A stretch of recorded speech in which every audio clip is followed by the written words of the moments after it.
Hello viewers, welcome to Max magic time. Daily மேக்ஸில் எப்படி ட்ரிக்கை use பண்ணி ஷார்ட்கட்டில் ஆன்சர் கண்டுபிடிக்கலாம் அப்படின்னு சொல்லி பார்த்துட்டு இருக்கோம். இன்றைக்கான ஷார்ட்கட் பார்க்கலாம்.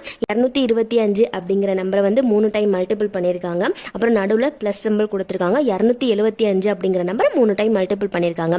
இப்போ கீழே உள்ளது வந்து நமக்கு வேணாம். கீழே பார்க்கணும் அப்படின்னா என்னன்னா 2 தடவை இன்ட்டு இருக்கான்னு பார்க்கணும், ஒரு தடவை மைனஸ் இருக்கான்னு பார்க்கணும், ஒரு தடவை ப்ளஸ் இருக்கா, இந்த மாதிரி பார்க்கணும். இப்போ நம்ம கீழே உள்ளதெல்லாம் வேணாம். இப்போ மேலே மட்டும் நம்ம பார்த்துக்கோம். இந்த மாடல் சம் பெருசாக ஒரு சம் வந்துருச்சு அப்படின்னாலே இதுதான் இருக்கும் அப்படிங்கறத பாத்துக்கலாம். இப்போ ஒரு நம்பர் தான் 225ங்கிறது வந்து ஒரு நம்பரை வந்து 3 டைம் வந்து மல்டிபிள் பண்ணிருக்காங்க. 275ங்கிற நம்பரை வந்து 3 டைம் மல்டிபிள் பண்ணிருக்காங்க.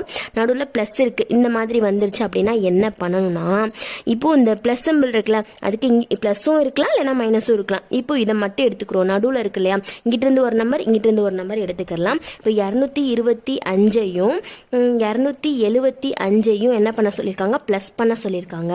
இப்போ பிளஸ் பண்ணால் நமக்கு ஆன்சர் என்ன வரும், 500 அப்படின்னு வரும். அவ்வளோதான் இந்த சம்க்கான ஆன்சர். என்ன பண்ணியிருக்கோம், மேலே மட்டும் பார்க்குறோம். 3 டைம் மல்டிபிள் பண்ணியிருக்காங்க, இங்கே 3 டைம் மல்டிபிள் பண்ணியிருக்காங்க. ஓகே, அப்போ நடுவில் உள்ளதை மட்டும் எடுத்து ப்ளஸ் பண்ணணும்னா ப்ளஸ் பண்ணிக்கலாம், மைனஸ் பண்ணணும்னா மைனஸ் பண்ணி போட்டோம்னா வந்துடும். இப்போ இதை ப்ளஸ் பண்ணி 500 அப்படின்னு வந்திருக்கு. இதுதான் இந்த சம்க்கான ஆன்சர்.